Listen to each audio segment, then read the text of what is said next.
আমরা কেউই হয়তো চাইব না নিজেকে কয়েক টন ওজনের একটি হাতির পায়ের নিচে দেখতে। আর হাতির পা দিয়ে নিজের শরীর ম্যাসাজ করিয়ে দেওয়ার কথা তো কল্পনারও বাইরে। কিন্তু তাই ঘটছে, আর তা হচ্ছে থাইল্যান্ডে।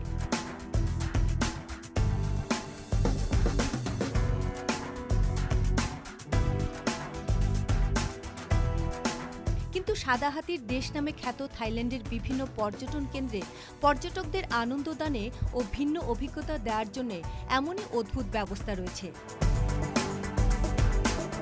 ভিডিওতে দেখা যাচ্ছে কয়েকটি হাতি একদল পর্যটককে একের পর এক তাদের পা সুর দিয়ে ম্যাসাজ করে দিচ্ছে।